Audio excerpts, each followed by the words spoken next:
ఉపరాష్ట్రపతి ఎన్నికకు పోలింగ్ కొనసాగుతుంది. 5 గంటల వరకు ఈ పోలింగ్ కంటిన్యూ అవుతుంది. ప్రధాని మోదీ తొలి ఓటు వేశారు. ఇటు అధికార ఎన్డీఏ, అటు విపక్ష ఇండియా కూటమి ఎంపీలు ఓటు వేస్తున్నారు. ఎంపీలంతా తమ ఓటు హక్కును వినియోగించుకుంటున్నారు. ఎన్డీఏ తరపున సిపి రాధాకృష్ణన్ పోటీ చేస్తుండగా, ఇండియా కూటమి ఉమ్మడి అభ్యర్థిగా సుప్రీంకోర్టు మాజీ న్యాయమూర్తి జస్టిస్ బి సుదర్శన్ రెడ్డి బరిలో నిలిచారు. ఉభయ సభలకు చెందిన ఎంపీలు రహస్య బ్యాలెట్ పద్ధతిలో తమ ఓటు హక్కును వినియోగించుకుంటున్నారు. పోలింగ్ ముగిసిన వెంటనే సాయంత్రం 6 గంటల నుంచి ఓట్ల లెక్కింపు ప్రక్రియ ప్రారంభమవుతుంది. రాత్రి 8 గంటల కల్లా ఫలితం ప్రకటించే అవకాశం ఉంది. ఉపరాష్ట్రపతిని ఎన్నుకునే ఎలక్టోరల్ కాలేజ్లో లోక్సభ, రాజ్యసభకు చెందిన మొత్తం 788 మంది ఎంపీలు ఉన్నారు.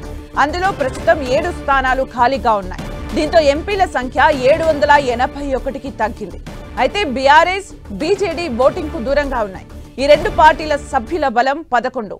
ఈ 11 మంది ఓటింగ్ కు దూరంగా ఉండడంతో ఇవాళ ఓటు వేసే ఎంపీల సంఖ్య 770. వీరంతా ఓటేస్తే గెలుపునకు కావాల్సిన మ్యాజిక్ ఫిగర్ 386 మంది సభ్యుల బలం. అధికార ఎన్డీఏ కూటమికి సొంతంగా 436 మంది ఎంపీల బలం ఉంది. మరోవైపు ప్రతిపక్ష ఇండియా కూటమికి 324 మంది ఎంపీల మద్దతు ఉంది. సంఖ్యాబలం పరంగా ఎన్డీఏ అభ్యర్థి గెలుపు దాదాపు ఖాయం. 2022లో జగదీప్ ధన్ఖడ్ 346 ఓట్ల భారీ మెజార్టీతో గెలిచారు.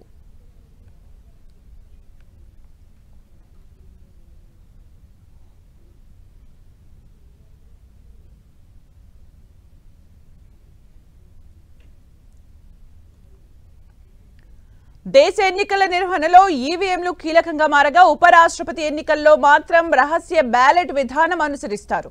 ఎన్నికలో పోటీ చేసే అభ్యర్థుల పేర్ల పక్కన ఓటర్లు తమ ప్రాధాన్యం తెలిపే నెంబర్ వేయాలి.